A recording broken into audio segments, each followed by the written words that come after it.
Samus Aran had explored some of the darkest and most sinister places in the universe.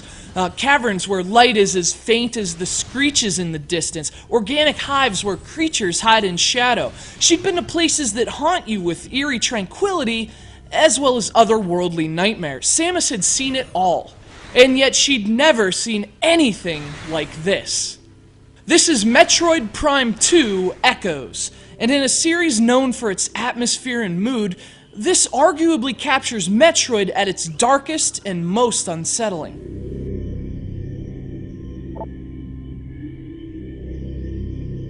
6 months have passed since Samus Aran destroyed the Metroid Prime.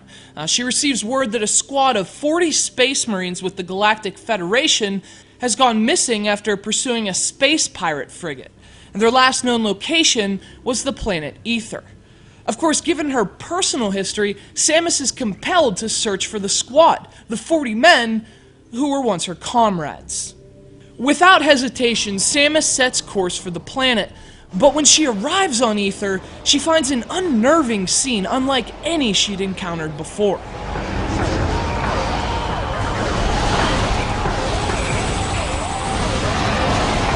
Like the first Metroid Prime, the opening sequence of Echoes immediately sets the tone for the game.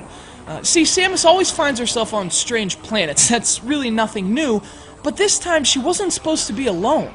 This time she was supposed to be on a rescue mission of sorts, but as she discovers, she's too late.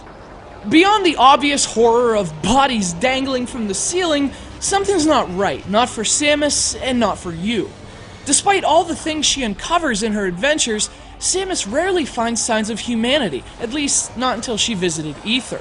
The Marines, these people who she once worked with, lie scattered around her in cold, lifeless heaps. This was one of the first times Samus encountered her own kind in-game in Metroid. A significant enough moment even without the state we find them in. And of course it's totally fitting. The rare moment she encounters humanity, it's a grisly reminder of her own mortality. How freaking Metroid is that? Again, the coolness aside, this sequence firmly establishes what's in store for Samus on Ether. A dark and unsettling experience, even by Metroid standards, not to mention a game that tries to fill the massive space boots left by its predecessor by not filling them at all. Rather, Echoes tries to be its own unique Metroid, and in that regard, it's a stirring success.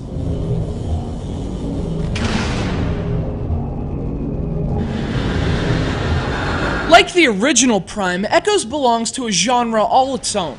It may take place from a first-person perspective and include lots of shooting, but Echoes is not at all a first-person shooter. This is a first-person adventure, a game in which combat certainly makes up part of the experience, but pales in comparison to the game's real focus, lots and lots of exploration. If you've never played a Metroid game, it's easy to feel overwhelmed by Echoes. The game drops you on a massive alien world in the middle of an existential crisis and simply says, go. It doesn't tell you a story, it doesn't explain what's going on Ether. Uncovering all that is completely up to you, as is figuring out where to go, what to do, and what's trying to kill you. In short, that is Metroid, and combat does play a part in that, but it's never a focus. Ether is the focus, and exploring the planet's surreal locations is what Echoes is all about. Of course, that's also what Prime was all about, so what does Echoes do so differently? Well, aside from the darker tone and story, it also uses a classic Nintendo convention, the idea of coexisting worlds of light and dark.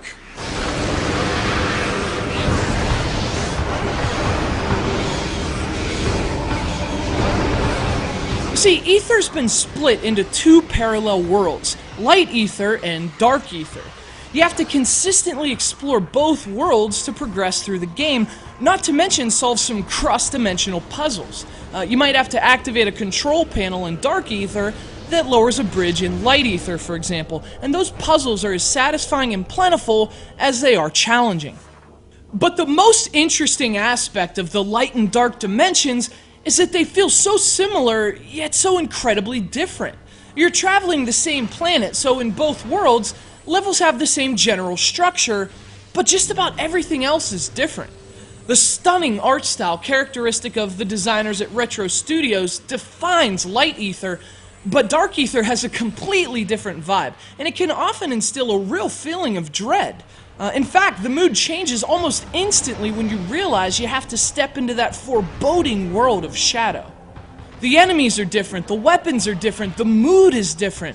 These aren't just the same levels with different color schemes. They really feel like worlds that are about to rip apart from one another, and that's an awesome design achievement. And ultimately, it's that dynamic that defines Echoes. As is often the price of such ambitious design, however, there are a few things about Echoes that may turn some players away.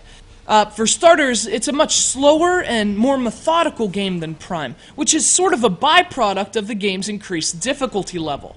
Ether is a much more difficult planet to explore than Talon 4, and Echoes is a much more challenging game than Prime.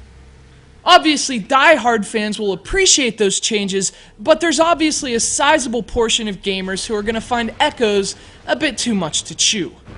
In a way, it's unfair that a game this good would have to follow a game like Metroid Prime. The original is considered one of Nintendo's greatest modern achievements, and that kind of leaves Echoes in its own sort of shadow world, constantly compared and often unfavorably to its exalted predecessor.